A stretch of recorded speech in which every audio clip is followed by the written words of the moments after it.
Today, we are diving into a piece of American motorcycle history. We have this 2001 Indian Chief. Everyone knows Indian was Harley's oldest rival, but there's something you probably don't expect about this Chief, and it's something that changed the way I see the entire Indian brand. Now we're gonna get there, but first, we gotta roll back about 100 years. Indian Motorcycle started in 1901 in Springfield, Massachusetts. Two guys, George and Oscar. Before Harley-Davidson even existed, Indian was racing, innovating, and leading the charge for American motorcycles. They were at the forefront. Now the name Chief showed up in 1922 and it became the symbol of what a cruiser should be. These massive fenders, huge torque, long wheelbase, the kind of bike that made you feel like you were the king of the road. But by 1953, it's all over. Indian, gone. Decades, gone. All the pride, gone. All just a memory. And that's what makes this bike so strange, because the Chief isn't from Springfield. It's from somewhere you definitely would not expect. And the question is, how do you bring back a legend that's been dead for 50 years and still call it authentic? Fast forward to the late 90s, a group in Gilroy, California decided to resurrect Indian Motorcycle. They had the name, the passion, the look, everything, but they did not have the original design. And they had to start from scratch, from nothing, building around the proven S&S engine, which is of course a Harley V-twin style engine wrapped in Indian sort of style, but that's what we have.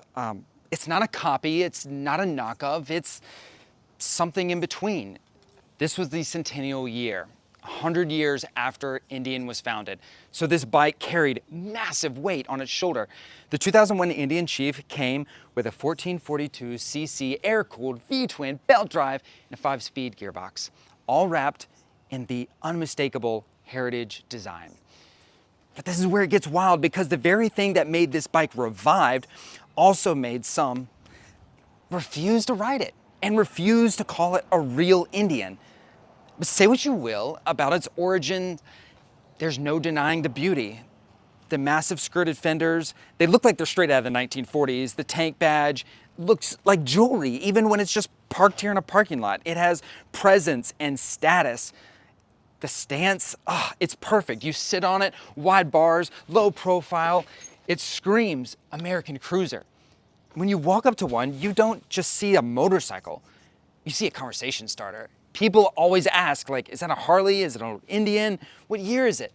You stop at a gas station, and before you know it, every man within 50 yards is crowding around, trying to see what you're riding. And that's when you say, it's a 2001 Indian Chief, and it's kind of built like a 1940s dream. The balance of nostalgia and modern usability, it's really the point. That's really what Gilroy was chasing. And if it looks good and it rides solid, why did it fail? Just 2 years later, the factory shut down. But if you hop on the bike, it's everything the cruiser should be. The seat's low, the bars swept back, the V-twin is massive, feels like a tractor. You don't even rev it, you just feel it. The belt drive, of course, it's clean, smooth, 5-speed transmission. The exhaust note is deep and rhythmic. Had about 75 horsepower. You won't win the drag race, but it's not about that. It's just about character. It's about how it feels. It's not about chasing apexes or going down the drag strip. It's just about slowing down and letting the road noise phase behind the exhaust note and behind a century-old name, behind all the chrome. And there's one part of this bike that isn't what it seems. And it's the reason Indian fans are still divided today. And that's this. The 2001 Chief is powered by an S&S V-twin, not a factory engine, Indian engine. And for purists, this was complete blasphemy. If it's got a Harley DNA, it's not an Indian. That's what they'd say.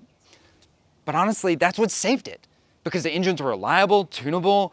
It gave the Gilroy Chiefs real-world usability. It wasn't a museum piece. It was a bike you could actually ride. Now, the factory shut down in 2003, but what they built in just a few years bridged a 50-year gap between history and hope. Now remember what I said at the top, the one thing you would never expect about the Chief. We're here. So what is it? What's the one thing most people don't expect about the 2001 Indian Chief? It's simply this. It's not pretending to be something it's not. It's not the original 1940s. It's not trying to be. It's just a revival done by writers for writers, bringing this classic back to life. That's what makes it special. It's not pure heritage, it's preservation through passion. And without bikes like this, without the Gilroy era, Polaris never would have modernized the Indian lineup that we have today. This was the spark that lit the flame. So when people ask, is a 2001 Indian Chief a real Indian? I'd say just hop on one and take it for a ride and tell me it doesn't feel like history roaring beneath you. It's the bridge between past and present. And that's what makes it completely unforgettable.